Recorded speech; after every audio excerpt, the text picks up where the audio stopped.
See you. Wake up and rise up in your eyes. It's breakfast with the Thomases, the ultimate prize. Mental Wellness Monday, work it out Wednesday, pay it forward Friday, we're seizing the day. Digital finance, harmony of love, serving food to what those store, rising as the beat and it's Eastern on P2GTV. Breakfast with the Thomases, come eat with me. Grand Rising, welcome to Mental Wellness Monday. I am one of your hosts, Alvin Thomas, coming to you live on Gram at a Time, and it has been a wonderful weekend. We're back here on the first of the week for some of you guys, but you know what? When you're operating for wealth, every day is just it's not just another day; it's another day to create. And I'm so glad to be here with you guys today, and just be in the conversation. Man, I think we might be having some technical difficulty on the other side, but don't worry, we'll make it all work it out. It's Monday, and it's gonna be a fun day. We were out this weekend. P2G was out on the streets, and we were out with Warm, and we were, we told you guys about this last weekend. We were out there teaching a little bit of financial literacy and sharing what the BTC opportunity, and we're going to talk about that a little bit today, but I want you guys to know that we all really matter. That was Stephanie McGraw's organization that did the street fair for public safety this Saturday, and I want to thank her for having the event. I want to thank her for having it out with her organization. We got to meet some other individuals and some other people doing things for the summer. So we're going to try to be out there with everybody this summer and, make our presence known. Okay, so let's get it started today. So, mental, I was surfing the web over the weekend, and, a couple of things came up. We always talk about how the country is run by debt and how you can operate with that and taking advantage of it and clarifying, positioning yourself so that you can get ahead of the game. And there's this group, and we talk. I've been to Amish country maybe twice in my entire life, and I love it out there. It is so peaceful and relaxing. But they have. We're going to watch this video. It's called 11 Secrets for Amish Families to Live, and I want you guys to take some of them. Some of them I've used, some of them I haven't used. And, some of them still work today. Amish people live a certain way. I'm not saying everything is for, I will tell you this, everything is not for everybody. So, but take a moment, listen up, see they have some real poignant positions they take on things. And if you can put some of them in your life and see where they can benefit you, by all means. But when we're done with the video, we're going to have a conversation and we're going to talk about some things. I saw some things in there I thought that were really old school, but are now more prevalent today. They're more needed today than they were ever needed before. So sit back, pull up a chair, grab your cup of coffee, and join Breakfast with the Thomases. We are ready. Hey! Finally. Good Lord. It's crazy out here. Okay. Oh, grab your cup of tea. We're getting ready to get started, young lady. I got my cups of water. I got to get the water on. Grand Rising, everybody. I just want to say hello before we get started. Y'all know it's time to get in the house. Mr. Thomas been on here figuring out what he wants to talk with y'all about. And, man, I'm excited because I watch these all the time. And, they really are beneficial to knowing how to not just survive, but to thrive outside off the grid. And it also makes us aware of how dependent on other entities. I live in a 19-story building on Fifth Avenue. Mr. Thomas, what are we doing? Excuse me. Yeah. Okay, put that back. Thank you. Like, wait. What happened? What happened to us? That's great. All right. So I just want to kind of draw it out. I want to give you guys some grounding. If you live in a high-rise building in the city and you think that this is not something, if you live in a connected community and you think these are things that you yourself cannot do, I want you to think twice. There's always something we can do where we're at. You want to plan for the future, but prepare today. Does that make sense?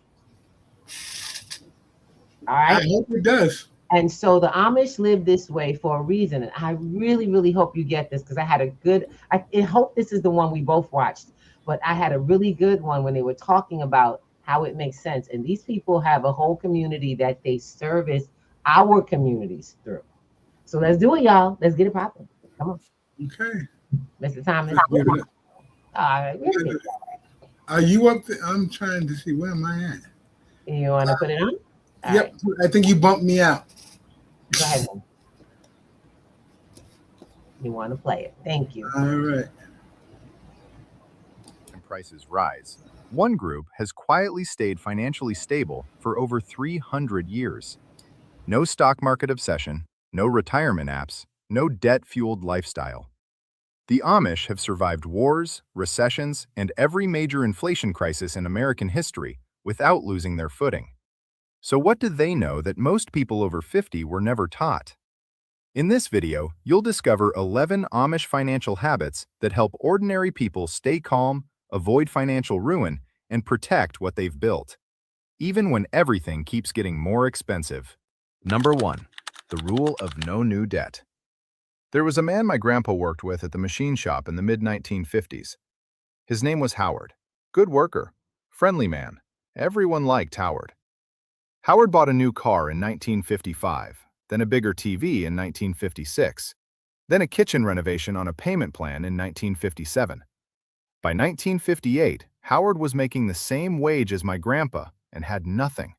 Every raise he ever got was already spoken for before it hit his check. Grandpa told me that story when I was about 12. He said, "Debt is not a tool. Debt is a tax on your future self, and your future self already has enough problems." The Amish understand this in their bones. They don't take mortgages from banks. When a young Amish couple needs a house, the community helps build it, and the family pays the community back in labor, in food, in time. No interest rate. No 30-year obligation to an institution that doesn't know your name. Here's why this matters for inflation specifically. When prices rise, the people who hurt most are the ones with variable rate debt. The credit card at 24%, the adjustable mortgage that ticked up when the Fed moved. When you have no debt, inflation is annoying. When you have debt, inflation is catastrophic. The Amish are never catastrophic. Apply today. Write down every debt you carry, card balances, car note, any line of credit. Pick the one with the highest interest rate. That is your only financial job right now. Not investing, not saving for travel. One job. Kill that debt. Because every dollar of interest you stop paying is a guaranteed return no market can match. Number 2. The buried tin. My grandpa kept a tin, not a coffee can, a proper tin with a lid that fit tight, pushed to the back of the shelf behind the spare light bulbs in the basement. Every Friday, before he did anything else with his pay, he put something in the tin. Sometimes it was $4, sometimes $9, some weeks just a folded single. I asked him once what the tin was for. He looked at me the way he looked at things that confused him, slow and patient, and he said, "It's for the thing I can't see yet, because that thing is coming. It always comes." The Amish call this the first fruit principle. Before the household spends, before food, before fuel, before anything, the saving comes out first. Not what's left at the end of the month, first. This is not about the amount. Behavioral economists at places like the University of Michigan have studied exactly this. The act of saving before spending rewires what the brain considers available. When the saving comes out first, you don't miss it. When it comes out last, there's never anything left. The modern version is an automatic transfer set for the morning after payday. Not a large number, $20, $40, whatever you won't notice. The point is the habit. The tin is not the point. The discipline is the point. My grandpa's tin, by the time he opened it in the spring of 1987 to help pay for a new roof, had $4,300 in it. $4 at a time, 41 years. Number 3. The garden that never stopped. There's something my grandpa used to say about the Amish farmers he traded with at the Lancaster market in the late 1940s. Those people never go hungry. Not in the Depression, not in the war, not in a bad year. Never. Because they never stopped planting. The Amish have grown their own food for 3 centuries, not as a hobby, as insurance. In 1944, the average American Victory Garden produced roughly 40% of the country's fresh vegetables. 40%. From backyard plots and window boxes and empty city lots. And then, when the war ended, we stopped. We decided the grocery store would handle it. The grocery store has handled it so well that a carton of eggs in 2026 costs what a bag of flour cost in 1975. The Amish didn't stop. My grandpa didn't stop either. He kept a garden in the backyard of the house on Maple Street every year from 1947 until he couldn't kneel anymore. Tomatoes, green beans, squash, a row of onions he'd braid and hang in the basement. My grandma put up 40 jars of tomato sauce every August, every year. 40 jars. That's about $15 worth of ingredients that became roughly $200 of meals by February. You don't need an acre. A half-dozen pots on a patio and 1 raised bed, 4 feet by 8, will cut $100 off your grocery bill every single month from May through October. Start with tomatoes and 1 green. That's all. $10 in seeds. The Amish would tell you the garden is not just about the vegetables. The garden is a daily reminder that you are not entirely dependent on a system you don't control. Number 4. The neighbor who fixed the fence. My grandpa's best story about community came from his own father, who told him about a drought year in Lancaster County in the early 1930s, when 4 families on the same road pooled their livestock, rotated the grazing, and shared the hay so that none of them had to sell a single animal. If any one of them had tried to hold on alone, they'd have lost everything by November.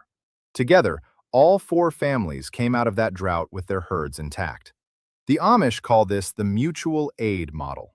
When an Amish barn burns down, and a barn costs $100,000 to $200,000 to replace, the community builds a new one, often in a single day. No insurance claim, no GoFundMe, no catastrophic loss for one family while the neighbors carry on. The cost is distributed across 200 people so that no single family is destroyed. That is a financial structure as sophisticated as anything a Wall Street bank has ever designed. And it costs nothing, except showing up. What my grandpa built in our neighborhood was a smaller version of that. He'd fix a neighbor's fence, help a widow stack her wood in October. He knew that a man who helped others was never entirely alone when his own bad year came, and a bad year always came, for everyone. Apply today. Think of one neighbor you haven't spoken to in 6 months. Not a text, a knock on the door, and a straightforward question. Is there anything you need done? That's not generosity. That's the beginning of a network that will cut your expenses by more than any coupon app ever will. Number 5. The one price coat. Grandpa sat me down when I was 14 and told me about a coat. His coat. The good one. Wool. Dark navy. Bought in 1953 for $38 from a dry goods shop in Harrisburg. He wore that coat until 1971. 18 years. Every October, he'd have it brushed and pressed at a cleaner on 5th Street. Every few years, a button replaced. Once, in 1965, a torn lining restitched for $1.25. Total cost over 18 years, including the original $38, about $52. Now, if my grandpa had bought a new coat every 3 years at $40 each, he'd have spent $240 over that same period. The difference is $188 in 1953 dollars. In 2026 purchasing power, that's close to $2,000 on a coat. The Amish wear plain clothes for religious reasons, but the financial effect of plain clothes is staggering. When you wear the same simple garments, well-made, neutral, classic, for years at a time, you are permanently outside the consumption cycle that the fashion industry depends on for survival. You never buy something because it went out of style. You never throw away something that still works. The Amish call it simplicity. My grandpa called it common sense. The behavioral economists call it hedonic adaptation, the way your brain stops noticing what you already have and starts wanting whatever's new. The Amish defeated that instinct 300 years ago. Apply today. Go to your closet, pull out every item you haven't worn in 12 months. Don't throw them out. Count them. The number you're looking at is the money that leaked out of your house while you were watching the news. Before you buy one more piece of clothing, replace nothing until something is worn out. Not unfashionable, worn out. That one rule will save the average American over $1,000 a year. Number 6. The fixed meal. My grandma ran her kitchen like a general runs a supply line. Every Sunday morning, before anyone else was awake, she'd plan the week. Not approximately, exactly. Monday, beans from the pot she'd started Saturday. Tuesday, the chicken carcass from Sunday became stock, became soup. Wednesday, that soup stretched with whatever vegetable was cheapest at market. Thursday, eggs from the back neighbor's hens they traded labor for.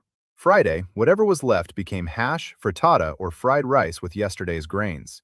Nothing was wasted. Nothing. By the time I was old enough to understand what she was doing, the habit was so smooth it looked effortless. It wasn't effortless. It was a system built over 30 years until it became automatic. Here's what that system does financially. The average American household throws away roughly $1,500 worth of food every year. Some estimates put it higher, not because people are careless, but because there's no plan. Food bought without a plan goes into a refrigerator without a system and comes out as guilt in a trash bag 2 weeks later.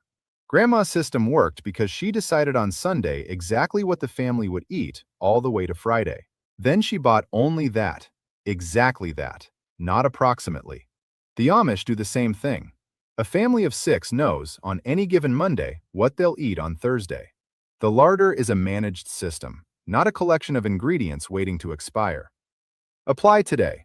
Before you go to the store this week, sit down for 15 minutes and write 5 dinners. Not fancy, simple. Write the ingredients each one needs. Buy only those.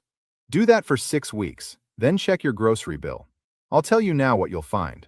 It will be 20 to 30% lower than before you started. My grandma could have told you that in 1952. She'd say she was just being sensible. Number 7. The repaired shoe.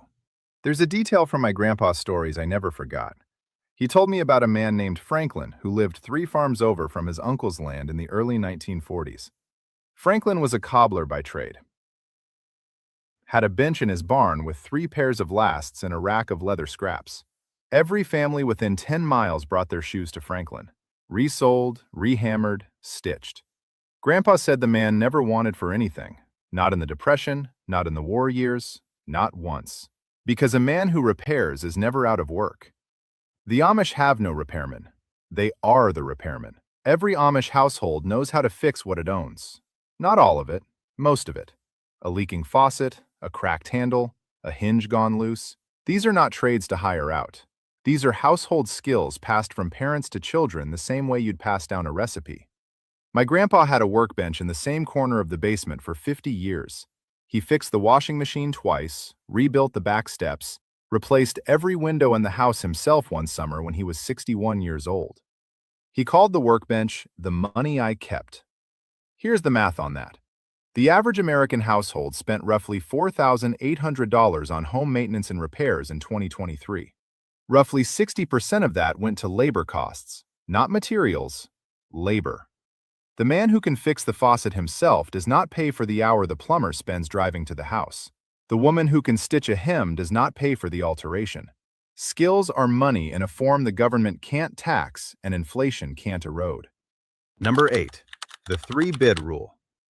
My grandpa told me about a neighbor who needed a furnace replaced in the winter of 1961. The first contractor came out and quoted $340. The man was cold, his wife was cold. He said yes on the spot. My grandpa heard about it after. He said, 3 bids, always. The second one would have been $280. The third was $245. The neighbor paid $95 more than he had to because he was cold and in a hurry. This habit destroys more household budgets than almost any other. A single quote, accepted in haste. The single quote happens with contractors, with car repairs, with insurance premiums, with medical bills, with every large purchase where the consumer is uncomfortable, impatient, or afraid. Discomfort is a salesman's best friend. The Amish take their time. They consult, they compare. They have the patience of people who have never been sold the idea that speed is a virtue. An Amish farmer comparing prices on a piece of farm equipment will spend 2 weeks asking questions before he spends $3,000. Not because he distrusts the seller, but because he respects the money. Apply today. Make a list of every recurring expense you're paying right now on a contract: insurance, phone, internet, utilities. Pick one. Call a competitor. Get their price. Call your current provider. Tell them the competitor's number. Half the time they'll match it or beat it. That one phone call takes 20 minutes and saves the average household $200 to $400 a year, every year, forever. My grandpa made that call. He just made it at the hardware store instead of on a telephone. Number 9. The cash walk. Every other Friday, my grandpa would cash his check. Not deposit it, cash it, at the teller window of the Building and Loan on 3rd Street in Harrisburg. He'd stand at the counter and count the bills himself, slowly, every one. Then he'd fold them into 4 envelopes he kept in the breast pocket of his work jacket. One for house expenses, one for the week's food, one for fuel in the car, one he called the walk-around, everything else. When an envelope was empty, that category was done until the next payday. He never borrowed from one envelope to fill another, not once, not in 31 years of doing it. The behavioral science behind this is very well documented. When you spend with a card, debit or credit, your brain doesn't fully process the transaction as a loss. The pain of payment, researchers call it. When cash leaves your hand, the brain registers loss, real loss, the same neural pathways that register physical discomfort. People who spend cash spend between 15 and 30% less than people who spend card, on the same items, in the same stores, with the same income. The envelope isn't a gimmick. The envelope is a physical boundary that makes the invisible visible. Money you can't see is money you can't respect. Apply today. Next week, take your grocery budget out in cash on Sunday morning.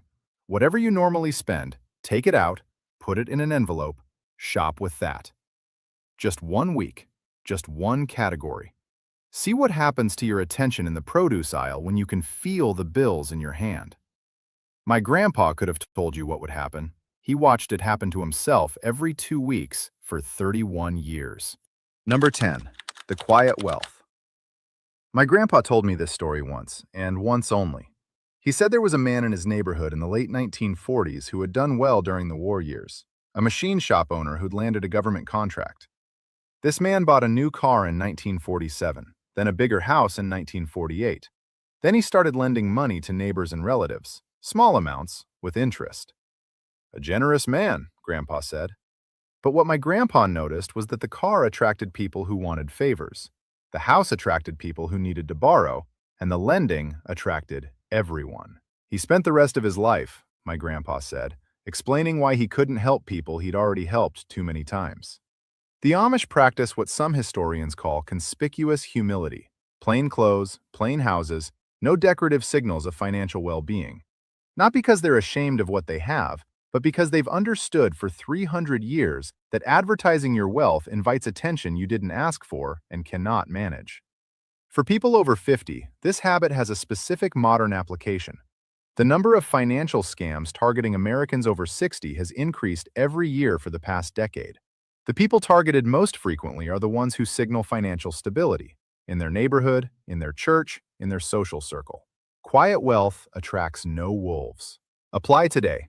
Nothing dramatic. Just notice, this week, how often you mention money, what you spent, what you saved, what something cost. My grandpa almost never discussed money outside the family. He said, "What you have is not a secret. It's just private."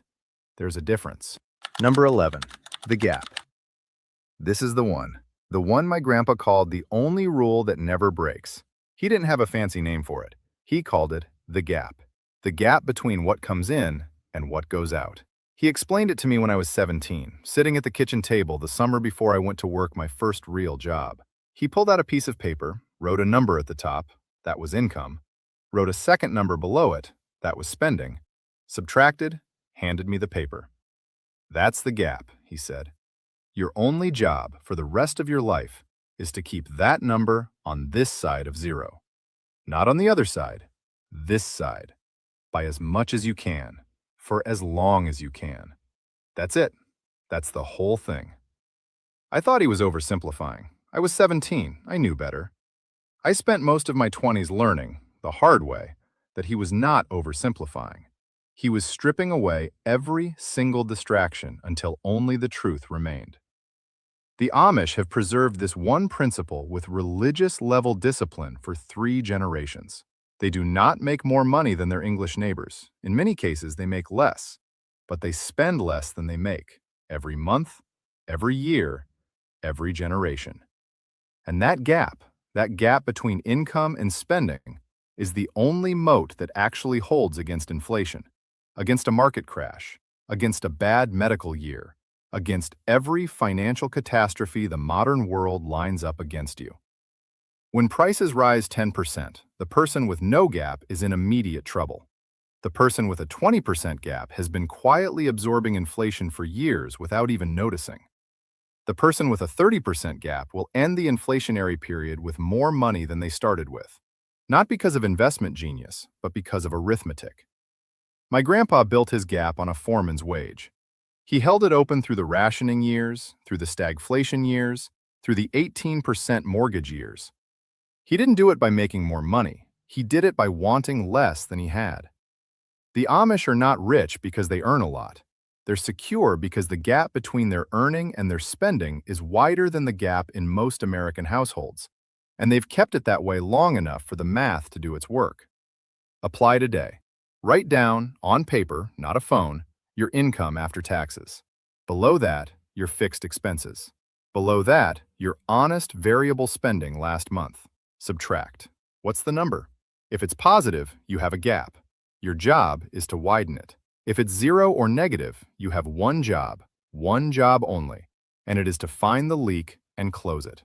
Not tomorrow, this week. The math hasn't changed since my grandpa sat at that kitchen table in 1962. Only the number of people willing to sit down and look at it honestly has gotten smaller. Now, before I go, which of these did you already know? Which one did your grandparents do without calling it a principle? Tell me in the comments. I read every single one. And if there's a habit of theirs, an Amish practice, a grandparent's rule that I didn't cover here, write it down. The next video might be built on what you write. If this brought back something you'd half forgotten, the bell will let you know when the next one comes back. Next time, the things my grandpa did when a bad year came, not to survive it, but to come out the other side better than he went in. The rules for a hard year. You won't want to miss it.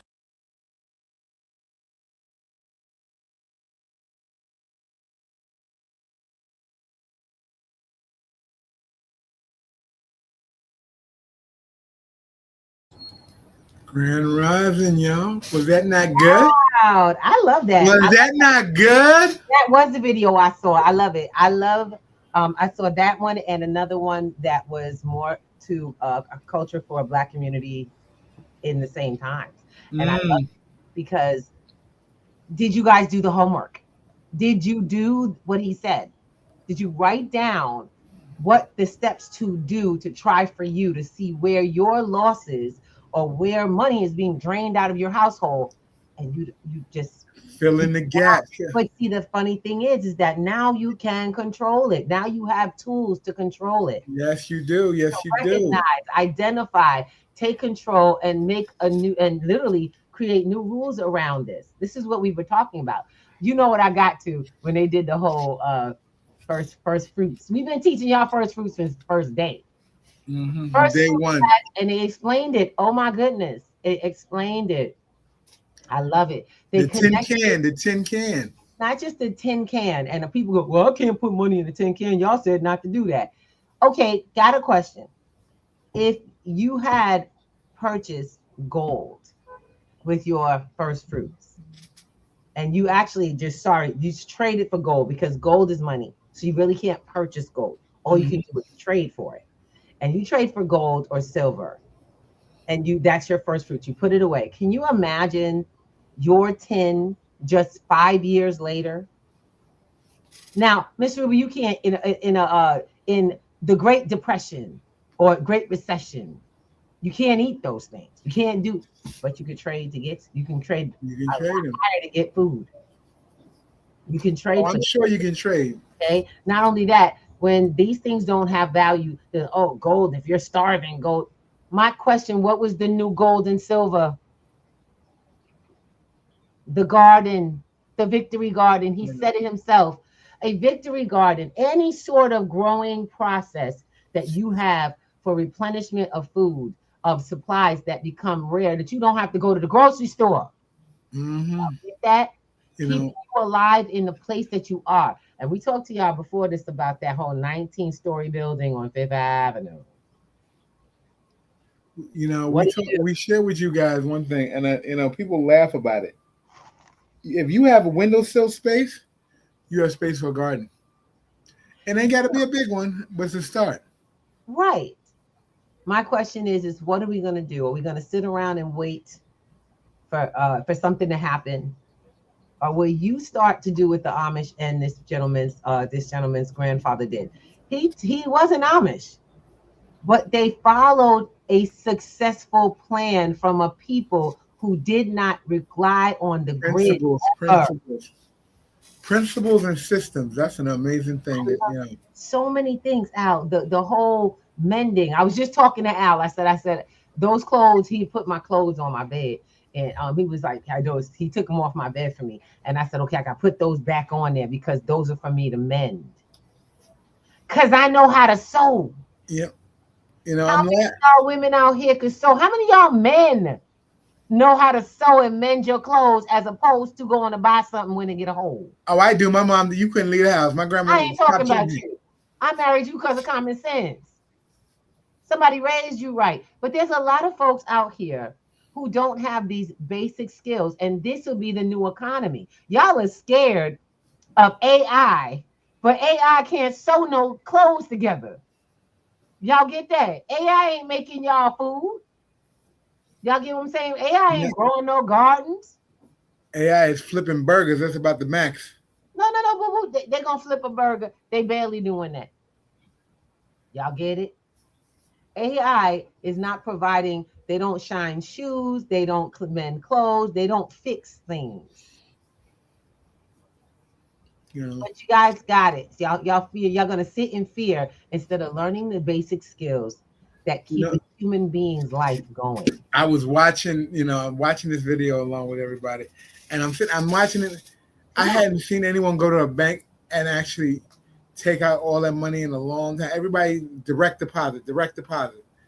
He said my grandfather went to the bank and collected every dollar. He cashed his check. I haven't heard that term. I can't remember the last time I heard that term, cash a check. So let me just explain something. How do we adapt? Because this is not about what used to be. We're not talking about the good old days. We're talking about the best time in the world when a human being, a man or a woman, could be non-dependent on third parties. They had a level of rules that were created and principles. They didn't even have to say principles back then, but now we must talk about principles because these principles have changed, and so our lifestyles have changed. Our dependency has gone up, and we didn't even notice. You said our attention span went up? Is that what you said? I know, our dependencies. Oh, excuse me then. Can y'all not hear me? Let me know if you can't hear me right. Because I want to make sure I'm real clear on this matter. Okay? Sweetheart, I'm going to ask you to remove that from the I'm doing that right now. Thank you. So let me just talk with you. Okay? What can we do as a community to grow together? What are some of the things that you can learn as a collective? Because maybe we're not close enough. Maybe we're not close in physical connection, but we don't need to physically be close to make life matter, to build. But you do have to stay connected, because I got a lot of people that have come and gone over time, and I realize catch up with them a little later. They're like, oh, I wish we had. Well, that's the thing about P2G. We stick and stay. We're always here. We're not going anywhere. This process is building. It's a movement. We ain't stopped moving. And the movement is for building individuals' independence to be able to have a strong collective. Yes, indeed. Because yes, indeed. I don't have a collective of weak links. That don't work. That chain don't work. Y'all That's get a that? fragile chain. That's a fragile My chain. question is, in your household, where the weak link? We gotta learn to build strong links. Everyone has the option, right? Because I can't make nobody do nothing. That's one of the things. So one of the things I learned over time is you cannot make anyone do anything, and you cannot do anything for anyone else that they are required to do. You know, I really love Nope, it. you really I love can't. You know, it kind of goes back to remember It's a Wonderful Life, where Clarence said that he could be there to support him, but he couldn't do anything that he was supposed to do for himself. I love it. I don't know if y'all know about It's a Wonderful Life. It was really cool. Look, Like every Christmas it's played. He's his guardian angel. But a guardian angel is not there to do what you're supposed to do for you. They're just there to guard your process, to offer support and encouragement. That's what P2G does. Yeah. We can't give you anything. You know, I love it. We had a games on the street. I love it. We had so much fun. We did crypto gaming in Harlem at a amazing event we do every year. I think this was their one event that they were doing, and it was so fun. But I noticed there's a habit we have. We had to teach our children, and I said it to the kids at the table. They came up, they saw my little bubble wands and all the little prizes on the table. Walking up, can I have that? Can I have that? I said, no, you got to earn it. When was the last time you said, no, you got to earn it? That's not even a conversation. When was the last time that someone said, you got to do your part in order to receive something? I said, you're going to, in this case, they had to win it. They had to win it. It was, and baby, let me tell you, nowadays, there are no limitations. I had a young man. I want to say thank you and shout out to Mr. Ling. Mr. Ling came to the table. He speaks no English. He speaks Cantonese. He understands a little, very little. He'll be able to let you know he speaks Cantonese because he couldn't answer questions. What did I do? I used technology, something available to you and to me. Right in my phone, I have an app called Google Translate. Yes, and indeed. Yes, indeed. Was open up the app, type in my question, turned it on. Mr. Ling heard the question. Mr. Ling got the phone. We hit reverse. He typed in Cantonese, the correct answer, and won prize. Go ahead, Mr. Ling. Mr. Ling left with a prize on the table. My question is what's stopping you from getting to the rest of the world with your business, with your movement? What is stopping you is the lack of your ability to understand you are now in a time where there are no barriers. No barriers. You can have a conversation from anywhere in the world. You know, it's so funny because that's how I got my housekeeper. Yes. A couple of years back, we were looking for a housekeeper. We really needed some support when all the physical stuff started to happen. And, taking care of yourself. We're getting older now, so our bodies, we needed certain things. Y'all all know I had 2 knee surgeries. So what happens is that during that time, we needed support, keeping this place together. Now, I go into a 7-Eleven. For my coffee. This went to go get Mr. Thomas coffee, but, I'm trying to walk, get my stretch in and my knees and everything. And the young lady opened the door for me. Now, I'm used to, and I live in Harlem, so, people out here, they trying to panhandle, do their thing, everybody trying to hustle, get their little couple of dollars. And so she's here too, but she's from another country. She's actually from a country that speaks mainly Spanish. I'm poquito, hablo español poquito. That's me. That's as much as I know to have the conversation. And I said, thank you. And I noticed that this is a woman holding the door. And I was like, no problem, because I'll hook a sister up. I'm about the family. But her sister and her daughter are standing on the corner waiting for her, watching to protect us. You know, we got our backs, ladies. All right. Let me explain something. When I came out, something told me, hold up a second. She looking for work. I asked her, I said, Mommy, you need a job.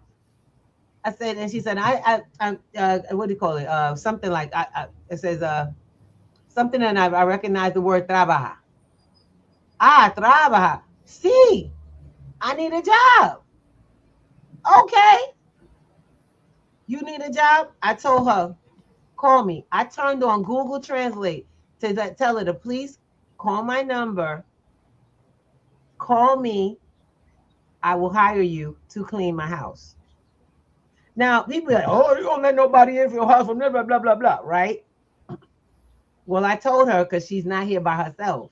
She had to send me 2 references of people who knew her. This young lady was known well because she's staying at a homeless shelter. Mm-hmm. So she has a social worker. You got people to vouch for you. I need y'all to follow me on this, all right? Follow me.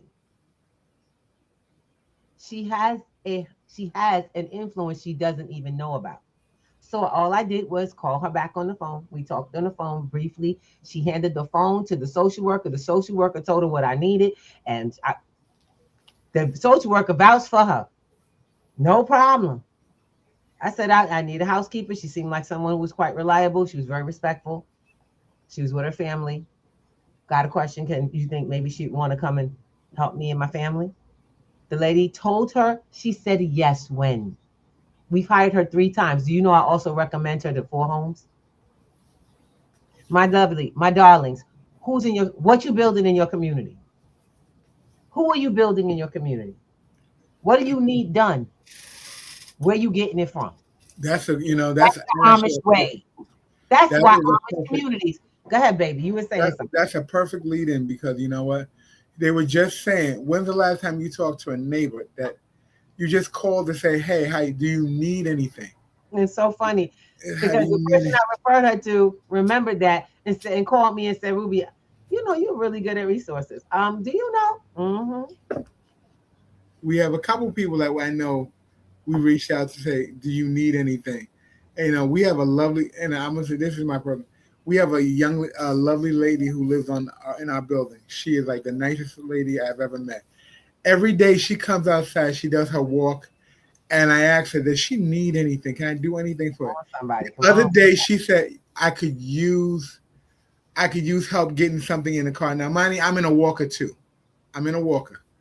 And she said I could use a little help. So I got up, help her get her in water, because the cab driver was sitting there looking at her like she had 4 heads. And I'm like, could you help? She got a walker. Could you help her? And I didn't physically do it, but I got and went and talked. The guy said, oh, I didn't even notice.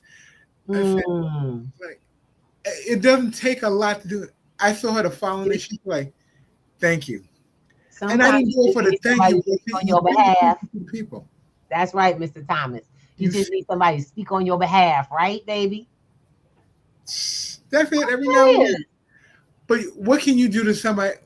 Think of somebody you haven't talked to in a couple months. We have a bubble. Go knock on the door, say hello, and that's about it. We got a couple, baby. Go ahead, hit a couple. Go ahead. Grand Rising. Hi, sis. How you doing? Grand Rising. Michelle. I think, sis, you want to come up? Let me know. Just click the button and I'll pull you up. We have, so on stereo, we usually have at least one other host with us. And right now, I'm Alvin's head. Just to let you know, it's his head, my voice, and everybody's gotten used to seeing this. They won't let us do our dual avatar. We have a dual avatar we used to use. They won't let us do that anymore. They suck, man. Anyway, they are actually amazing. Stereo, we want to say shout out to our stereo family. We have our clapper family. Welcome to the platform. Blessings, love, I tell you, people are like, they're coming through, y'all. They're coming through. Oh my goodness, there's so many people on YouTube. I'm really excited that we all here together, y'all. This is our family time. This is our family time. This is the moment we have. And even if you're not able to be in the space like that, come on. You No, listening. You should be able to get the good stuff. It's time for us to find our usefulness to each other. absolutely. I'm trying to tell you, Victory very Garden. soon it's going to get really tight. You think it's tight right now, it's going to get tighter. We're needing resources like food banks, clothing banks, and I'm gonna be really honest. I can't help, but I want to just kind of mention up a little about the program we did this week. Hey, sis, I see you there. We got you. Are you up? Can you want to say hello just real quick? Yes. Go Hi ahead. guys. Hi, I'm baby. excited to be back. I finally got it downloaded and working again. Okay, she's back and about. She's back and about. Hold on a second. Let me see if I Who can. was that? Because I couldn't hear her. It's Miss Shelby. Who else? Oh, Shelby. Who else in the house with us? That's what's up. All right. So one of the things I wanted to share this week and it's so great because I get to be around organizations that have the same mindset and the same. So we are part of, I guess, a movement for resources in Harlem. And we try our best to pull in many resources as we are involved in. One of those is an organization called WARM. We All Really Matter. Oh my God, Stephanie she's an amazing heart. I got to say this. She's a human being who went through a human experience and decided to help other human beings get through that type of experience. She doesn't just stop. She's not just there to pick you up, give you a couple of dollars and move you on your way, or give you a couple of resources and move you on your No, way. not at all. Not at all. Her organization is about complete healing because domestic violence doesn't affect one level, it affects generations. And if you don't begin to heal from the get-go, you will carry that on into your next generations. Your children will carry it into their generations. I unfortunately grew up in a house with domestic violence. Now, while I was never, I never really understood the adult part of it, I can tell you this part. It takes two. It takes two. Without a doubt, it does. Every situation takes two. One to get it going, the other one to keep it going. And once we start pulling away from those situations, we have to have somewhere for respite, somewhere for healing, somewhere to reconnect ourselves. And that is not just the offended. Those are also for the offenders. And this organization has men's programs, they have women's programs. By the way, domestic violence occurs within men and females. So please do me a favor, do not ever put this an offender or a domestic violence criminalization on any particular gender. It can happen anytime in any situation To anyone. to anyone at any age. Yep. So it is upon our community to open our eyes and find resources. If not find, build them. You can create anything you want the world to have. And now is the time more than ever. And people go, oh, but we need the money. What happened when she didn't have money and she had to just do it with her car? Mm-hmm. Because women were dying, because women were sick and they were hurt, because they were unsafe where they were. You got to ask yourself, did she need a budget to go do that first? See, that's how organizations Or did she get stand in the line? like that. She started with herself and moved forward to others. Now that's something I have to say. I always give kudos to. I don't care what goes down, because we have some things. Sometimes when you get some money, some things happen to your mind. And I'm not talking about her. I'm talking about in general. Things happen to organizations and stuff like that. I want to make sure everybody understands something very clear. We're all human, having a human experience. And until we start communicating, we really don't know what's going on. Until we come together and say, let me face to face you, talk about it. We can't heal. We can't know. And one of the things in our community that takes us down is our somehow over time we've gotten further from talking to each other and identifying with each other. True indeed. True indeed. And so what I want to say, and I want to put this out there, is we got to find the people who are looking. You need someone to talk to because this stuff ain't making sense. That's why we opened the door to Breakfast with the Thomases, so that you know that P2G is an organization that has been doing that. We've been a doorway to, I'm not saying salvation because we are not your salvation. We have been the doorway to your next steps towards your salvation. But it's if you're willing to take it. One of the things I say about Stephanie's organization, Warm, is that she don't go out looking for domestically violent. She makes herself available. You understand? So that people see that that's the resource to pull in. She gets notifications. And they go into action. Y'all see how that works? So we can't find you and your problems with your finances. We can only see you in class, coming to the platforms, and that's what we do. We open up platforms. So our free platforms, because we do have 2 free nights where we come together as a community. The first night we do is our Wednesdays. Wednesdays are rock and roll Wednesdays. I love it. We have a great time. If you can't, I hope you can see it. If you can't, it's on the website. You got the link for the Zoom is up here. If y'all see it up there. Yep. I can see the code on the top of the screen. If you can't see, don't worry about it, baby. But that code is big as day. I can see it real clear. We got a QR code for you. We got that. Exactly, my darling. Scan it. Go get yourself a position. Go get you a seat. By the way, our rooms are limited. We cannot have too many people. It's just a lot of noise. So there is a first come, first serve. When we hit capacity, just to let you know, we will have to lock the room down. The information in the room is valuable. A lot of people leave there with new ways, new funnels of getting finances, new software that they can get, new ideas and ways of getting to some resolution or some things that they're dealing with financially, socially. Some of you have food inconsistency or what do they call it? Food integrity issues. Guys, I'm going to tell you right now, we have databases that y'all can go to in your state. So don't give me no nonsense that ain't. They're not in where we are at. They are everywhere. They are everywhere. Thank you. Because it's not just about you. You might not be the one that needs, but maybe you know someone who needs. You know a neighbor. You got a neighbor because you, like we said, go check on your people, y'all. Knock on the door. See who's still breathing. Y'all, do you even care? Is anybody knocking for you? It don't matter. They'll start knocking when they see you. Y'all get it? I have a lot of neighbors that I meet up downstairs in the front of the building. I don't know. By the way, I live in a 19-story building.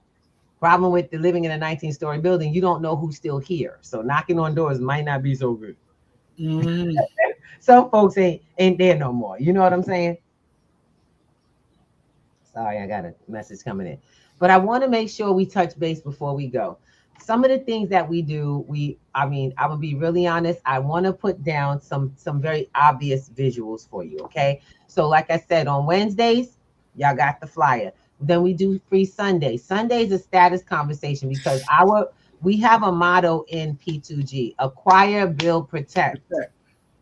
You all are really good at acquiring finances, acquiring resources.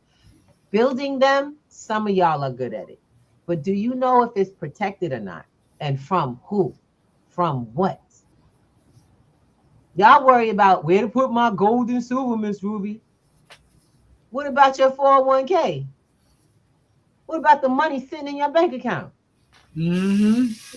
Y'all don't realize how unsafe most of your resources are, the ones you depend on for your everyday life. Forget the gold and silver. I ain't saying forget it like no. I'm telling you that stuff, keep it. We'll come up with a plan. Don't worry, we got lots of ideas. Mm-hmm. We have lots of suggestions. But the thing about it is you got to pick the one that's right for you. We throw around, we got a beautiful think tank that we come together. Are you in a think tank? Are you coming to think tank moments? Or are you trying to go to somebody's class and learn what that one person knows? Y'all see what I'm talking about? In P2G, we have collaborative communities. Everybody gets to contribute.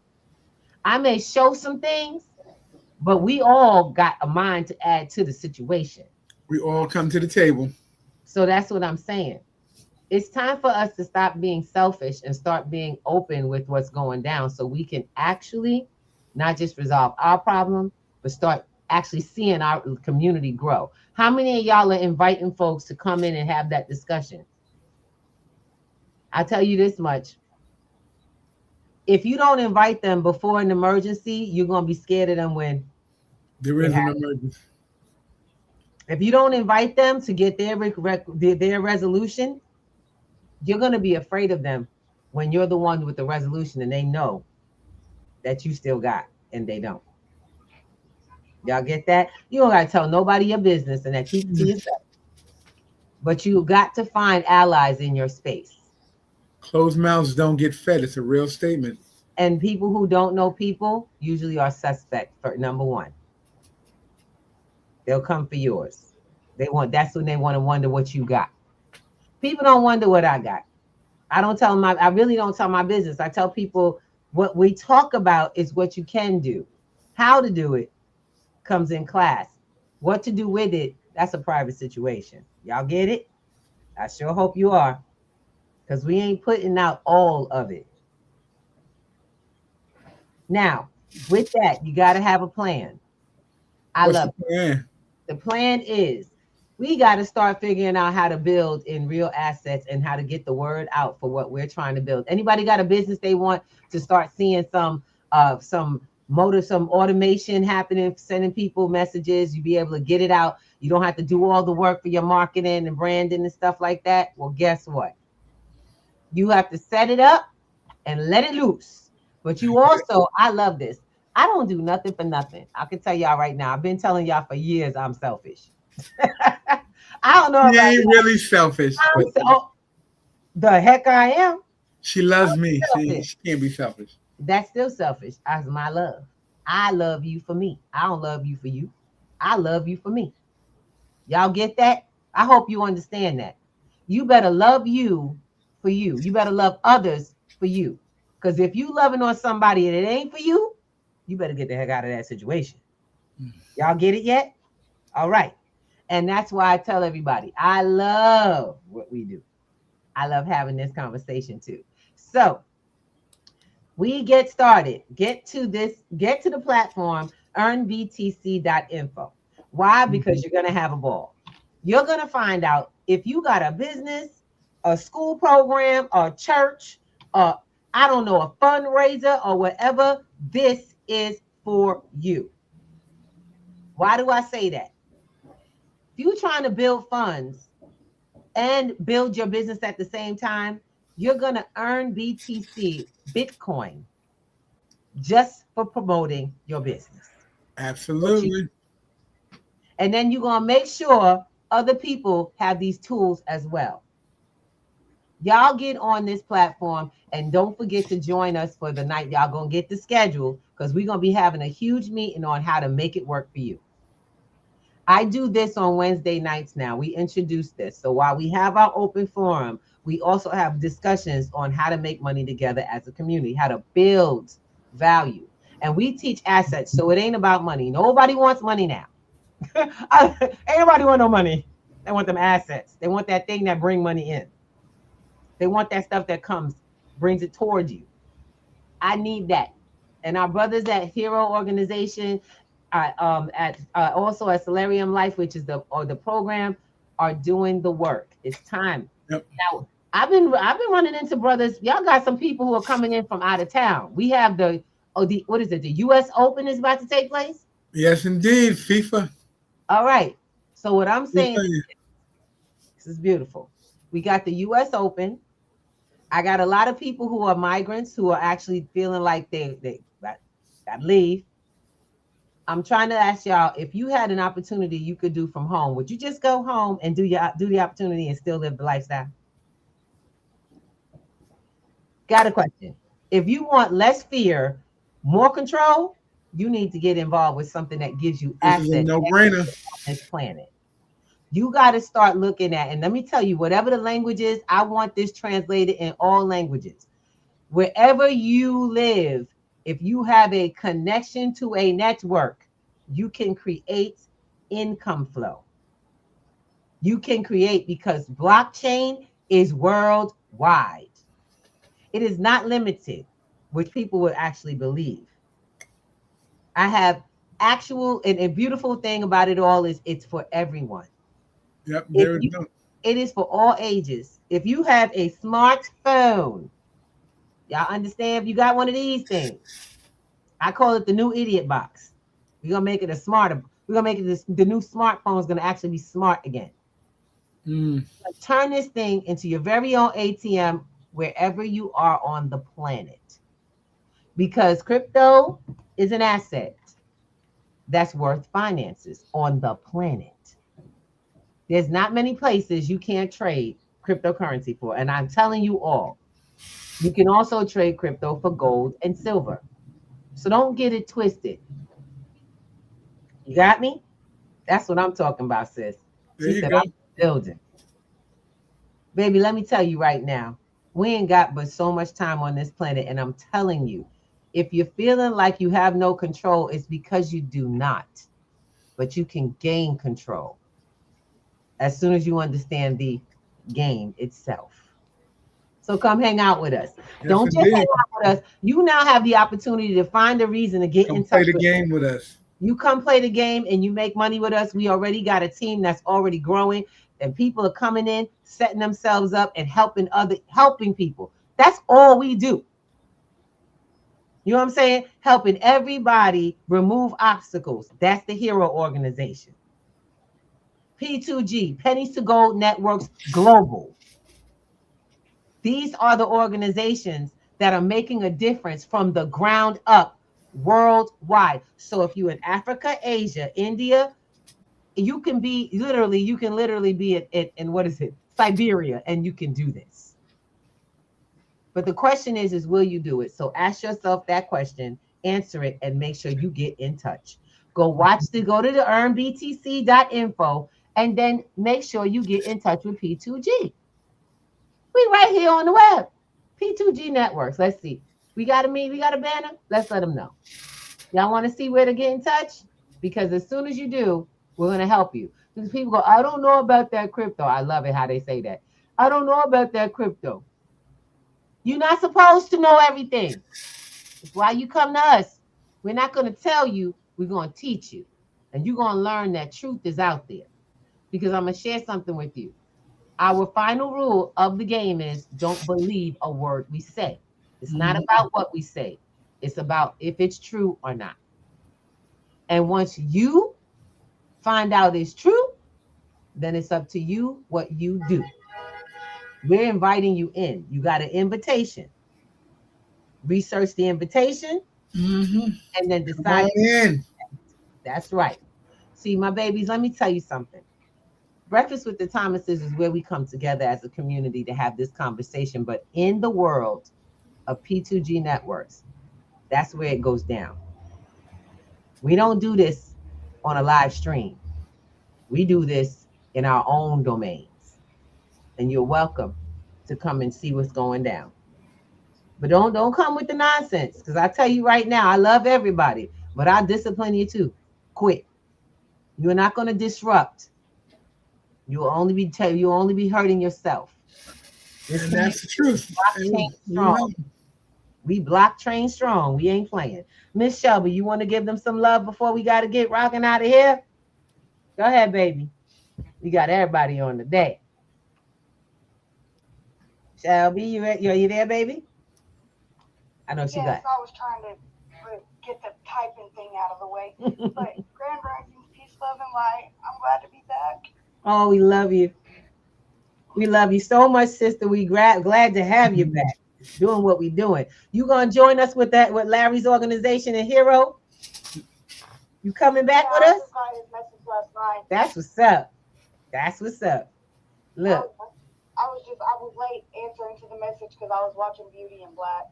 Girl, we'll talk about that later. All right, so we're gonna give these people some love, set them out. Let them know the world has begun. Let's go. Let's go. And Let's go. Time in the world just got back on your side. What y'all gonna do about it? Let's go.